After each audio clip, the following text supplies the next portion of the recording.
ಸಂಗೊಳ್ಳಿಯಲ್ಲಿ ನಡೆದ ಉತ್ಸವದಲ್ಲಿ ಘಾಟಿ ಗಾನ್ವಿ ಹಾಗೆ ನಮ್ಮ ಮಾಳು ನಿಪ್ನಾಳ್ ಅಣ್ಣ ಅವರು ಒಂದೇ ಸ್ಟೇಜ್ ಮೇಲೆ ಕಂಡು ಬಂದಿದ್ದು ತುಂಬ ಖುಷಿಯಾಯಿತು ಅಂತ ಹೇಳಿ ಜನರು ಕಮೆಂಟ್ ಮಾಡ್ತಾ ಇದ್ದಾರೆ ಸ್ನೇಹಿತರೆ.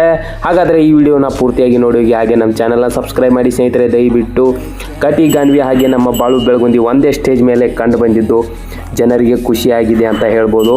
ಹಾಗೆ ಎಲ್ಲೆಡೆ ಸಂಗೊಳ್ಳಿ ರಾಯಣ್ಣನ ಉತ್ಸವ ಏನಿದೆಯಲ್ಲ ಸಂಗೊಳ್ಳಿಯಲ್ಲಿ ಎಲ್ಲ ತುಂಬ ಜನರು ಕೂಡ ಅಲ್ಲಿ ಹೋಗ್ತಾರೆ. ಹಾಗೆ ರಾಕ್ ಗಾರ್ಡನ್ ನೋಡೋಕ್ಕೆ ಕೂಡ ಹೋಗ್ತಾರೆ. ಹಾಗೆ ರಾಯಣ್ಣನ ಉತ್ಸವ ಚಾಲು ಆಗೋಕ್ಕಿಂತ ಮುನ್ನ ಅವರದೊಂದು ಏನಿದೆಯಲ್ಲ ಅದು ಎಲ್ಲ ಊರುಗಳಿಗೆ ಹೋಗಿ ಬಂದೇ ಬರುತ್ತೆ ಸ್ನೇಹಿತರೆ. ಹೀಗಾಗಿ ಅಲ್ಲಿ ತುಂಬ ಒಂದು ಜಾತ್ರೆ ಥರನೇ ನಡೀತೆ ಅಂತ ಹೇಳ್ಬೋದು. ಸಂಗೊಳ್ಳಿ ರಾಯಣ್ಣ ಅಂದರೆ ಏನು ಸುಮ್ಮನೆನಾ? ಅವರು ಉತ್ಸವ ಮಾಡೋದು ಒಂದು ಎಲ್ಲರಿಗೆ ದೇವರು ಕೊಟ್ಟಿರೋ ವರ ಅಂತ ಅನ್ಕೋಬೋದು. ಹಾಗೆ ನಮ್ಮ ಘಾಟಿ ಗಾನ್ವಿ ಹಾಗೆ ನಮ್ಮ ಮಾಳು ನಿಪ್ನಾಳನ್ನ ಸ್ಟೇಜ್ ಮೇಲೆ ಕಂಡಿದ್ದು ಭಾಳ ಜನರಿಗೆ ಖುಷಿಯಾಗಿದೆ. ಹಾಗೆ ನಮಗೂ ಕೂಡ ಖುಷಿಯಾಗಿದೆ ಸ್ನೇಹಿತರೆ. ದಯವಿಟ್ಟು ನೀವು ಕೂಡ ಅಲ್ಲಿ ಹೋಗಿರ್ಬೋದು. ಯಾರ್ಯಾರೆಲ್ಲ ಹೋಗಿರಿ ಹಂಗೆ ನಮ್ಮ ಚಾನಲ್ಗೆ ಕಮೆಂಟ್ ಮಾಡಿ, ಹಂಗೆ ನಮ್ಮ ಚಾನಲ್ನ ಸಬ್ಸ್ಕ್ರೈಬ್ ಮಾಡಿ ಸ್ನೇಹಿತರೆ. ಏನು ಅನ್ನ ಘಾಟಿ ಗಾನ್ವಿ ಅವ್ರು ಕಾಣ್ತಾಯಿದ್ರು, ಹಂಗೆ ನಮ್ಮ ಬಾಳು ಬೆಳಗುಂದಿ ಕೇಸರಿ ಟವಲ್ ಮೇಲೆ ಭಾರಿ ಕಾಣಿದ್ರು.